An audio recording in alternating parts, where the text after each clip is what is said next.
Hello, my name is Peter. Thank you for choosing this room. I will try to explain how you can manage design or coordinate DesignOps initiatives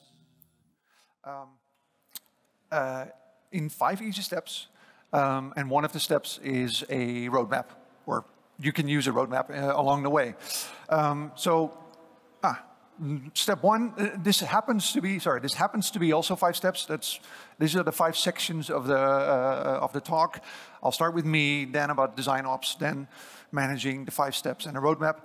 That's not the 5 steps, so it's maybe a little bit confusing, but we'll get there. Starting with me, as I was introduced, I'm a DesignOps consultant, which means I help companies coordinate their DesignOps work. I've done this for Miro. I've been involved in DesignOps work at ServiceNow, 10,000, 12,000 people company. And I used to work at Adaptive Path, much smaller company. That was a UX agency. And others, because I've been doing this since 1995. My first computer was a Commodore 16. That may tell you how old I am. Thank you. Commodore 16 for the win. DesignOps. If you search DesignOps in Google, there's 20,000 definitions or something. So I picked one, and I like this one actually. It's from an article by the Nielsen Norman Group. Kate Kaplan wrote it. I recommend you read it if you're interested in DesignOps. DesignOps 101 is the name of the article, and this is their definition. This is their definition of DesignOps. It refers to the orchestration and optimization, so coordinating and making it slowly better, of people, processes, and craft, the design craft, in order to amplify design's value and impact. So making sure that designers and design org is positioned well so they can have the best impact on the company's revenue or organization's revenue. When I talk about DesignOps, I usually say this: we, design operators, continuously improve the circumstances for designers and the design organization to increase the chances of good design happening, because that's what we want as designers. Let me give you some examples of what DesignOps activities look like. I call them DesignOps initiatives. Here's Miro's design process, and this is like the big overview with tiny print. It goes from left to right through the product development lifecycle, which is something that not just designers work on, but product managers and engineers and writers and researchers also contribute to. If you zoom in, there's like, for every phase in the process, there's a description of the goals that designers want to reach, their activities, their deliverables, and the coordination, the collaboration that they need to do with others. That last one, you cannot, like, as a design ops person or even as the head of design, whatever, you cannot define in a vacuum how designers work. They need to work with others, so this is a very important section of the process definition and documentation. Another example, again from Miro, is the tracker of projects. So at Miro, every quarter, we would say, okay, for the next quarter, we're going to do this amount of work and these projects. Let's define them, let's plan them, let's see if we can fit them in. And this was a tool that helped the design leaders estimate the amount of work, estimate the impact of adding a project or removing a project, freeing up designers, extending the deadlines and stuff like that. It was a big Excel sheet or a Google sheet with like 1,900 business rules or calculations behind it to also do to also make sure that to calculate how busy designers would be based on an extra large project is so many weeks of a designer's work, and it's this designer's assigned 50% on that extra large project, so it's half of that amount of work. So it's a lot of rules that went behind this. But it supported design leaders in this planning phase every quarter. And then throughout the quarter, the same Excel sheet was used to track the work, to see in which phase a project was, what the health of the team was. So we had like little emoticons that said, is the team happy or not? This was up to the most senior designer of the team or the design manager of that team to determine links to the documentation, stuff like that. tracking the work. Another initiative, and I'll do about 8 of these and then I'll stop. One of the principles, the core principles of Miro, or the values, was iteration. The chances of you doing everything right the first time are almost 0, so you will iterate towards the best product. And part of that is reviewing the work. So reviews were an important element in the project work at Miro. So for designers, I made this overview of the research moments that they were involved in. And some of them were sort of ad hoc. You could plan them anytime. Some of them were more officially planned, formally planned. Some of them were just designers and researchers, and others were more cross-functional. I made sure to agree with this overview of design moments with the design leaders and with other stakeholders who were involved. And then I developed sort of guidelines or supporting documentation for each type of review. The supporting documentation said, who should you invite? How often should you do this? What is the input that you bring to the review meeting? What kind of, how does the meeting go? What kind of outcome can you expect? And are there any follow-up actions that you need to do? So for each of these types of review moments, I started developing this supporting documentation.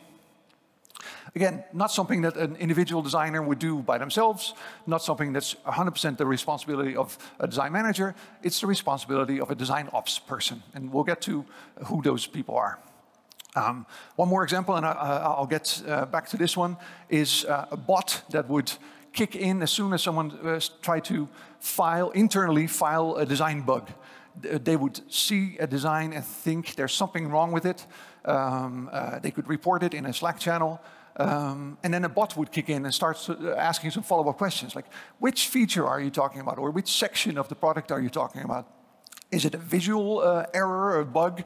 Is it a functional bug? So some follow-up questions so that the bot at some point knew exactly where which type of bug it was, and it could send it to like a dashboard like this, where design managers could see, hey, there's 5 new bugs for my area of responsibility. Are we working on it? So here is are we working on it? Have we resolved the issues yet? How fast are we in resolving these issues? So it gave them a dashboard to help monitor the quality of work. One from ServiceNow, a previous company, a lot of text. ServiceNow basically had That's the sound of the police. The design police. That's the sound of the beast. That's the Okay, I'll go. Design police, checking design quality every now and then, from early concepts to late detailed work. Are you using the right design system components, stuff like that. Here's an example from Adaptive Path, and then I promise I'm almost done. Adaptive Path was pretty well known, and one of the reasons why we were pretty well known was because we encouraged our employees to develop thought-leading materials, blog posts or event talks like this. And we had a council that helped designers develop these ideas in 2 phases, the spark phase and the fire phase. And the spark phase was helping people generate ideas, and the fire phase was helping them execute and fire. These are the sort of the service design blueprints that this thought leadership council, which was 3 people, would use to support the designers. This is one of the founders of Adaptive Path, Peter Boersma. He's written some books, he blogs a lot, he actually coined the word blog. He came to Miro to deliver a presentation, in this case about design leaders, how design leaders focus shifts. So it was aimed at our design leaders. This is Dominique. He was a design director at Miro. He was not the only one. There were more people attending the talk. But this was an invited presentation where all of the designers at Miro could learn about some topic in the same way, in the same voice, using the same terminology. So they would develop a shared terminology and a shared sort of having shared experiences, building a shared culture. And building design culture is also one of the responsibilities of the DesignOps team. So, I said I would talk about managing DesignOps initiatives. I've shown you some DesignOps initiatives. Who does the managing? And it can be anyone. It can be anyone as long as they have the mindset, the DesignOps mindset, or the gene in your cells that says, every now and then I want to take a step back and think about how the work is organized. How are we doing stuff? Why are we doing it this way? And then taking a step forward again, can we improve it? Is there a way we can make ourselves work better? Is there a way we can make the designers work better with engineers or with product managers or with each other or be more effective or plan better or anything that changes or improves the circumstances for design? And it can be anyone. It can be the most junior designer, it can be the most senior designer, it can be a front-end engineer who has good ideas about how to improve the circumstances for design in your organization. But some people are paid to do it. Or some people are at least assigned temporarily to do it, and then they have the role. The role, and it's their responsibility. They're supposed to do it. It's not just a hobby that you can do whenever you want to. It's part of your responsibilities, and then you have the role. Like at Miro, my business card said DesignOps Manager. That's like 100%. It was 100% my role. If you have a smaller team or you distribute the responsibility, then multiple people can have the responsibility of coordinating this work, and then they're all managers. Let's put it this way. They're all coordinators of DesignOps initiatives. But it's mostly the people on the right who do the managing bit. Okay? Even if they're not there, then it's some of the people who have the mindset.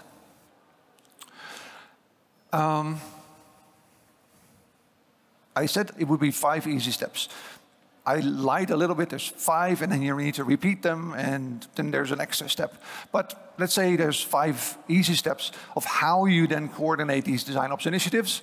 And when I joined Miro, I said, I will do these 5 things, and I recommend that if you want to sort of build up this responsibility or take on this responsibility, you also promise that you will do these 5 things with DesignOps initiatives. Step 1, do an inventory of which DesignOps initiatives are necessary. And this is where the 5 steps become more than 5 steps, because you want to do this over and over and over again. So, step 1, do an inventory of DesignOps initiatives. Step 2, prioritize the initiatives. And we'll go into each of these steps in more detail, because that's the meat of this presentation. Prioritize is an excellent, so which ones are most important. Distribute the work, make sure that the work it's not just you doing the work, and you can't even do all of the work. Then monitor, so see if there is progress made, measure progress, and in the last step is actually measuring the impact of the DesignOps work. We'll go into these steps. Oh, and here at the bottom you see that there's this secret sort of 6th step. This may not be a full-time job, just managing this. So if there's time left, you can actually contribute to these DesignOps initiatives, which is also fun work. So hopefully by now I've introduced you to what DesignOps management is. We will go into these 5 steps, and I'm clustering 3 and 4 together, and then hopefully there's time for Q&A. Ready? Step 1, inventory. As a DesignOps coordinator, you go around and talk to people and ask them what's currently a problem. What is a barrier to you doing your best work? It's often called a listening tour. You talk to people, you make notes, and after you make notes, you update your list of problems and try to come up with solutions. And hopefully you've been asked to do this kind of work because you're good at turning problems into solutions. It's what a lot of designers do anyway. So coming up with the solutions can be your job, but also, again, it can be a distributed job with other people. And even if you're stuck with finding solutions, there is a DesignOps community nowadays who can help you. You can go out on Slack channels. There's a DesignOps Assembly Slack channel. Several leadership, design leadership Slack communities have DesignOps channels. They can help you. They can help you discuss your ideas or your problems. They can help you come up with solutions. So you don't have to do it yourself. Everything. The idea is that the outcome is, and I'll show this in a second. You go and talk to people, you make a list, and you try to come up with solutions. That's it. And then you validate those solutions. And it's likely to become a long list because no organization is perfect. There are many problems that you can find. Like if you do your work well, the list becomes long. So you may want to like group them, categorize them. And somehow they're often categorized in categories that start with a P. I can't help that. My name is Peter, but they start with P's. Like, is it process related? Is it practice related? Is it people related? Those P's are the most common categories. So it might look like this, and this is not a super long list, but you have post-its or short descriptions of potential solutions, or at the very least the problems, and then maybe later you'll find solutions. And you group them by category. And then you have something to share. This is your very first result. There'll be more. Because the long list doesn't tell you where to start. So you need to prioritize, and that's step 2. And you need to prioritize because some things are like super important, just there's no one to help you executing it yet because they're all busy. Some things are super important, just not now. There's some urgent work that needs to happen first. If it's both important and urgent, and you can find the people, start doing it. Then it becomes a high priority item on your list. Also, you as a DesignOps coordinator may not be an expert in design process. You may not be an expert in career ladders. You may not be an expert in building culture and organizing events for your design team. So you probably need the help of others, and you need to get those others involved, and you need buy-in to start executing these initiatives. And the buy-in takes time as well, so it may mean that something that's seen as important just cannot happen right now because you don't have the right people supporting you. This is what you do in practice. You try to prioritize based on what does the organization need, what does it want to achieve. So your design organization may have its own OKRs or KPIs or goals or whatever. If it's not the design org, then it's maybe the larger org that you can reference their goals or their OKRs. And you rank your initiatives based on, are these initiatives supporting us reaching our goals? If they do, check. If they don't, no, cross. And then, like I said, you review, are they important, urgent, and is it realistic that we put them high up on the list right now? And then you have a prioritized list, because if DesignOps Initiative number 1 supports all 3 of your organization's goals, let's do it. High priority. Let's start working on it right now. If some of the others only support 2 of the goals, slightly lower priority. And then the realistic bit comes in. Can we do it now, or is it okay if we do it a little bit later? So, and if you know anything about Kanban, Kanban says there's stuff that you can do now, and then there's stuff that you can do next, and then stuff that you can do later. That's sort of what you get, a Kanban board of initiatives. And this is where the word roadmap comes in. Roadmap. Because you can shape your prioritized list into something like this. This is my preferred format for a roadmap. It says there's stuff we can do right now, outer circle. Right now, a lot of space for it. There's stuff we can do next, and there's stuff we can do later. And later gets us to our goal. So you group your DesignOps initiatives by the P's, by the areas. You say whether they support certain goals, and whether you can do them now or maybe next or maybe later. And there may be stuff that's not even on the roadmap yet that you have in your backlog. But this is the stuff you know you can work on soon-ish. And this is actually what my roadmap at Miro looked like. My DesignOps roadmap, or the DesignOps roadmap for Miro, looked like this. It's literally this with the goal at the top. You may recognize the definition from the Niels and Norman article. And then my 4 Ps: people, process, practice, and promotion. So telling stories about design work.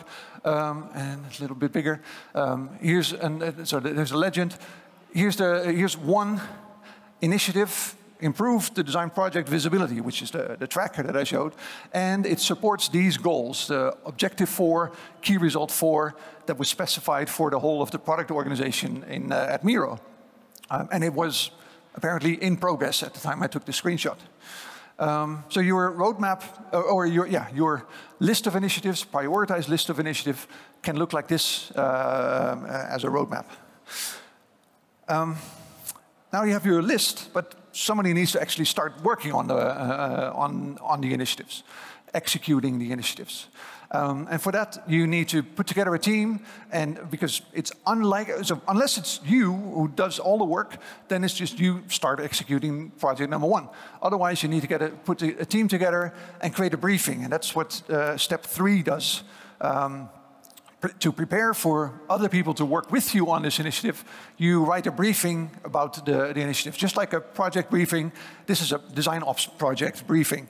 You write your brief, you discuss it with stakeholders, you gather a team, make sure that the manager approves that they become part of that team, and you encourage them to start doing the work, and every now and then report back on how it's going.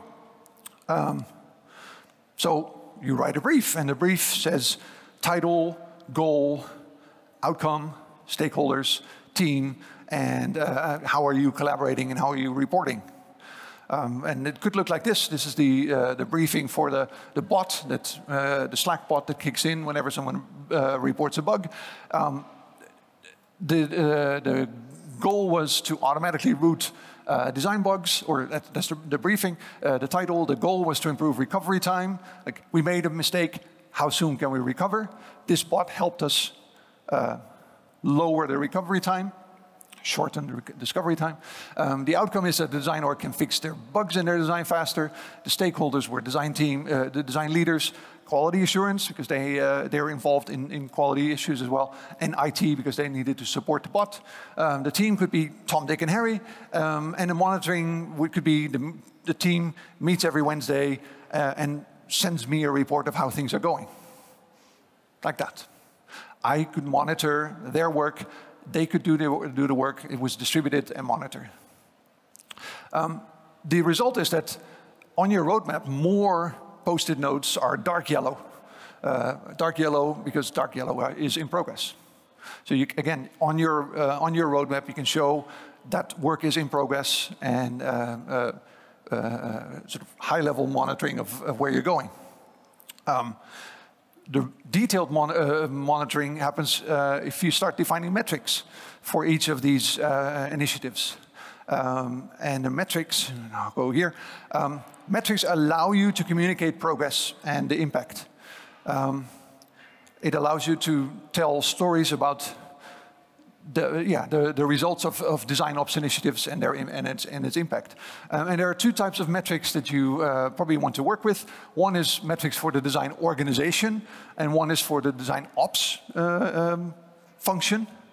And the design org probably has its own metrics. The head of design or the design leadership or the chief product officer may have defined goals and ways to measure progress towards the goals for the design organization. So it's probably not your responsibility to define them, but it's probably your responsibility to help the design org track them.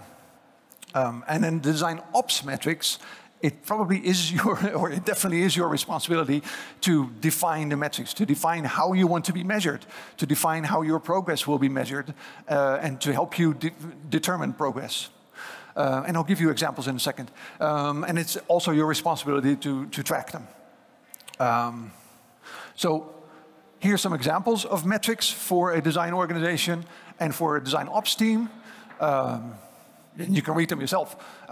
for the design org, it could be quality, it could be speed, it could be how are we doing with spending budget, it could be the number of designers that are on the team, it could be do we have a complete overview of all the work? It's important for design leadership to know what people are working on, and you'd be surprised to know how many people don't have a clue what everyone else is doing. It could be, do we have the right designers assigned to the right business teams, to the right business problems? Are designers involved in planning enough to our current sort of wants? And then for design ops metrics, it could be designer happiness, which maybe the design leadership wants to know as well. But one of your responsibilities is making designers happy, because when they're happy, they can be more productive and effective and efficient. They won't leave, which means costs for the organization. So designer happiness, it's sort of ENPS scores for designers is a typical metric for design ops. But then also our process documentation, is it complete? How many projects actually follow our predefined process? How about the design system? Do we have all of the basic components that show up in our product a lot? Do we have them covered in the design system? Time to first review is one. Like a new designer is onboarded. How long does it take before they have their first work that's being reviewed by design managers or a cross-functional team? The time to first review is a typical onboarding metric that DesignOps people care about. So, again, in practice, with your leadership team, which could be the design leadership team or the org leadership team, depending on the size, you either define metrics for the design organization, or you reference them because they're already defined. You create a dashboard, and I'll show you what the dashboard could look like, that shows the progress in what is the current state of the metric, what is the current state of this percentages or numbers at the moment, and you can group them by the goals of the design organization. So it could look like this. There's organizational goals. Each of the goals has some metrics, and you have the current state of those on the purple stickies. And you can also use the roadmap again. Like, I love this roadmap. You can use the roadmap to also show the metrics, and you see these purple sticky notes. So for the project tracker, a metric could be, or actually this is the goal, or the current value of the metric. 80% of design project work is tracked in a tool, for example, the tracker, in the first quarter of the financial year 23. So I'm sorry, it's a little bit unclear whether this is the goal or the current state. Here and on this visualization, it was the goal. So every quarter I had to see what the actual value was. How many projects or which percentage of projects is actually being tracked in this tool? Is there work that's just not on the radar? Which means I had to talk to people and said, hey, what did you work on? Can we see it in the tool? Yes, then check. If not, then it's part of the 20% that's not being tracked. And of course, ideally, you want this to be 100%. So these are the 5 steps that I think every design ops person or team or function should go through and iterate. And if there's time left, help with the execution of the design ops initiatives. And that's my talk. Thank you for your attention. Thank you, Peter. If you have questions, now is a good time. And we have mics, and they're not on. Hi. Hello. Thank you so much. My name is Leonard. I came all the way from the Netherlands just to come. We can speak in Amsterdam together. Hello. Hi. Sorry, my Dutch is not really good. I'm still trying to learn Dutch, obviously. So my question is about the process, right? I saw all the process you laid out. There's too many processes. Designers already have tremendous amount of processes that we're already following: stand-up, team reviews, design systems, documentations, everything, right? And then there's another process that we need to follow. How do you make sure that the team actually follows the process and then actually do the design work and not just a bunch of processes that design work doesn't get done? Thank you. Yeah. I'll stand up again so people in the back can see. So this, following the process should not be a lot of work. At ServiceNow, we really made sure that it's not a lot of work, but ServiceNow is a workflow tool, so we used our own tool to help people to keep track of project work. But even in the Excel sheet that I shown, if a project goes from phase 4 to phase 5, it's a simple drop-down that needs to be checked by a design manager in the sheet. They use that sheet anyway for their weekly meetings. To go through the work, you can filter by team, and it's your team. So the design manager, or even the designers themselves, can change a simple drop-down in the table, and it's updated. And whatever management information that is extracted from that thing is also updated because it's all live systems. So ideally, following the process or documenting that you are following the process, documenting the progress, should not be a lot of work. If it is, you're doing something wrong. And I have an example from very early on in my career. We defined the Satama unified process, and it was like a massive thing with training sessions and surveys and everything. We had a database of deliverables, a database of templates, 95 deliverables that the designers could potentially create, and it was too much. But thanks to the surveys that were part of this system, like, do you understand our process definitions? Is it useful for you? And if people started saying, no, it's really not that useful. So the solution of the team responsible for the process said, okay, let's make a light version of the process. So we created a light version, and then the ratings went up again. So if you by accident over-engineer your process work and you measure it, you have a chance to fix it. And then I've also lowered my expectations of how much a predefined process can help designers. I used to think we can support 80% of the work, and that means that for the other 20% that we cannot support, people can be super creative because we've made the 80% more efficient with templates and guidelines and everything. I've lowered my expectations. I think we can support 40% of the work, and 60% is still creative, new, different. It's different from other projects. Even in organizations that have a lot of the similar projects or do a lot of iterations on a product. So also don't expect process definitions to cure everything.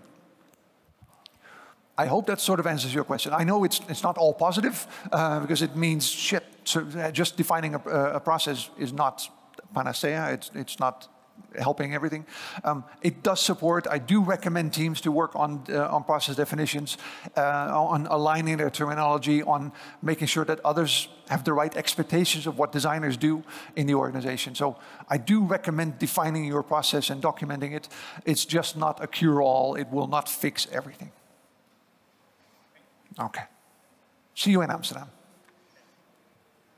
Do we have next question? Oh, I see a hand over there, and then maybe there's someone online. I'm going to step in the dark a little bit so I can see. Test. All right. Hello. Yeah, I was wondering, because you were talking about the fact that sometimes design ops person as a role is not necessary or the team is too small, I would ask you, what team size is justifying design ops role? That's a question that a lot of people ask. Like, when does it start to make sense to have someone dedicated to do design ops? How big does the team need to be? As a designer, I'm only allowed to say it depends a couple of times. But here, the answer is it depends. A team that has been working together, like a larger team that has been working together for a long time, may not need it because they can fix it themselves. They know each other, they know they can support each other and stuff like that. A small team that is growing fast may need it already.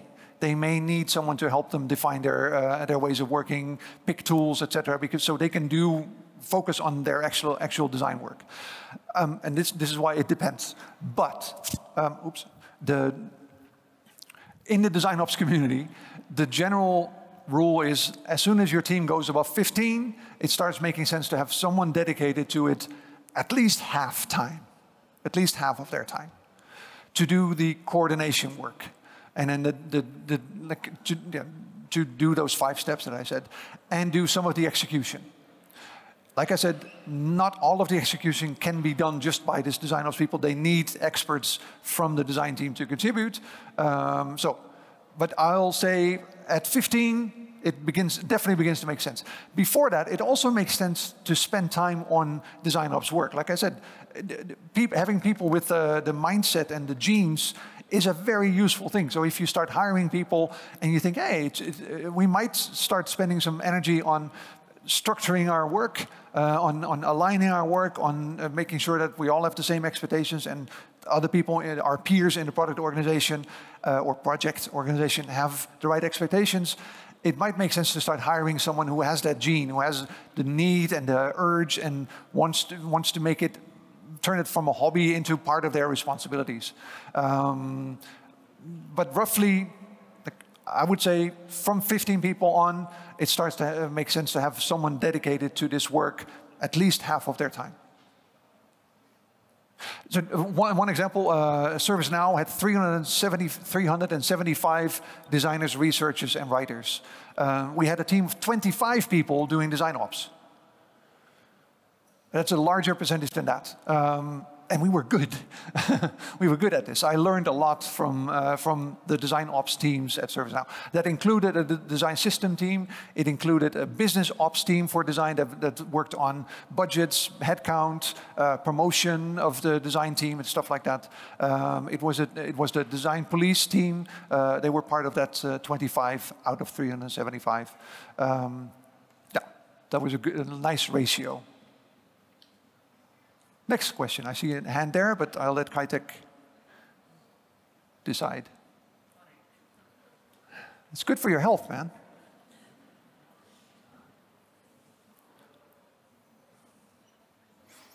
Hello. No, it's not on.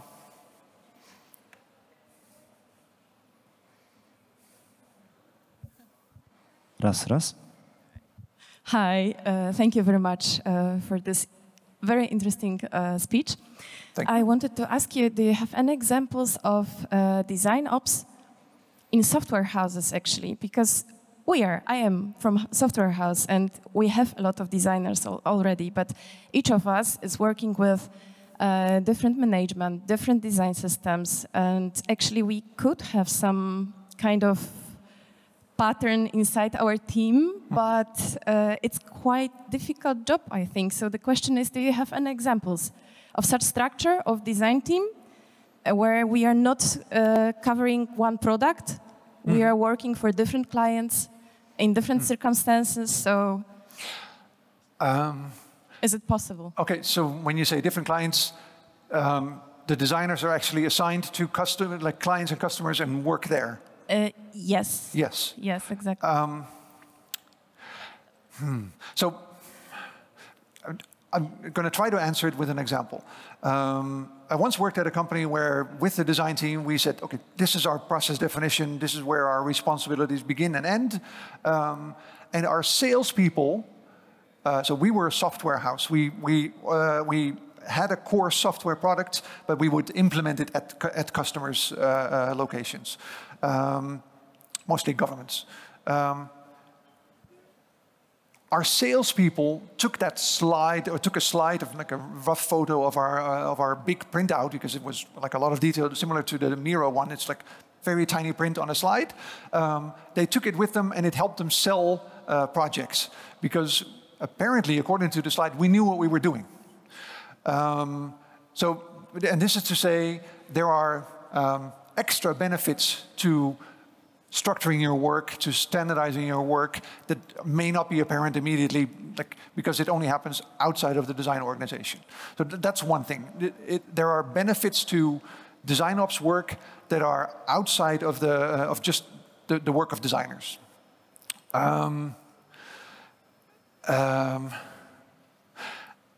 And then it still makes sense to have sort of a tool belt for designers with methods, methods, standards, templates, deliverables, examples that you can give them, this tool belt, when they go out into the field and do their work at their clients. And if you give everyone the same tool belt, there's a good chance that they can use some of the tools from that belt or box or whatever in their work. It may not be everything because their contexts are different. And yes, you cannot have one design system because you need the client's design system. But even if the tool belt says, here's how you can convince your client to work extra on their design system because it helps you, that tool can be useful for them, and it's useful for every individual designer that you send out into the field. So that's my answer so far, but I'm happy to talk about this more afterwards. Thank you so much. How are we doing on time? We have still 3 minutes, so the last question, I think. Okay. Do we have anything? Anyone? Yeah, coming. Oh, yep, they're in the middle.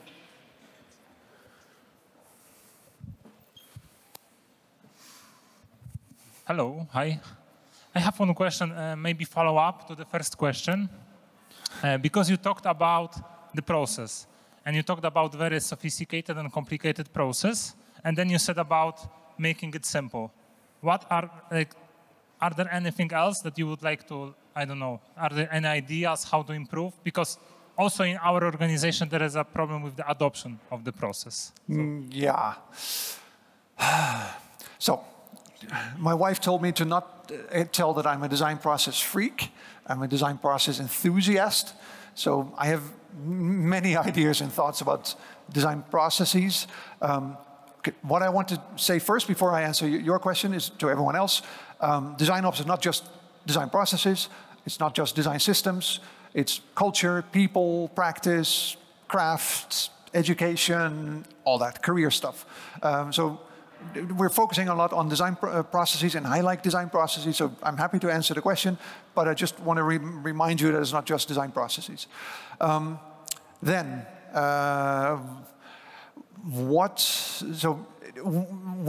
I said we made the light version of the process, we didn't necessarily make it simpler, we just removed the amount of documentation and we limited to shorter version. We basically said to ChatGPT, give me a summary of this.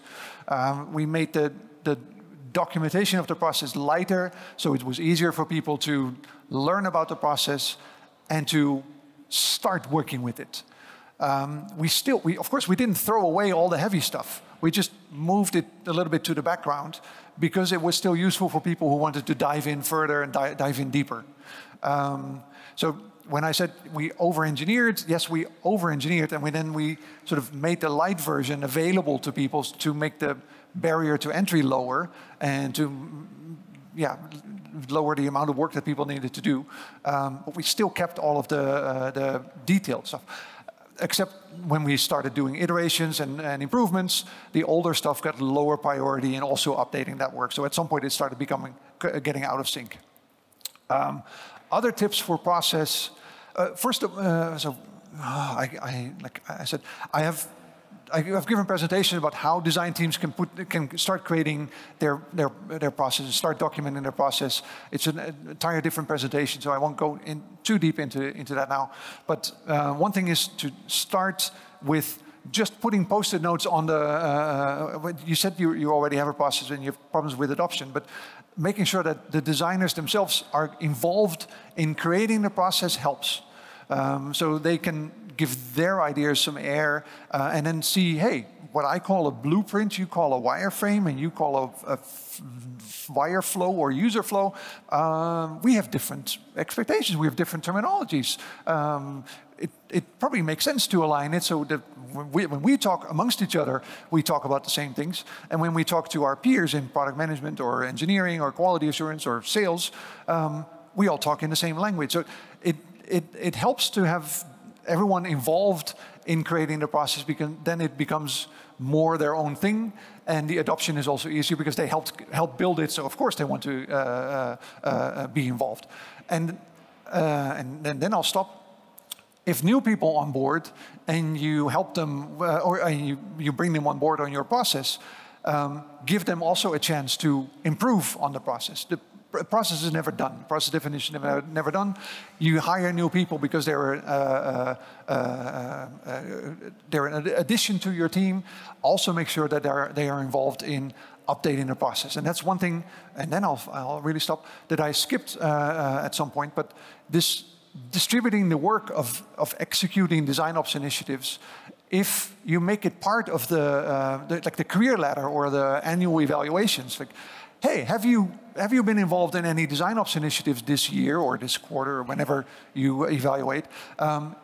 If you make sure that that's a good thing, and not like, oh, hey, you've been doing your hobby again. No, if you make it clear to individual designers that contributing to DesignOps initiatives is a good thing, then they're also rewarded in contributing to DesignOps initiatives such as documenting design processes.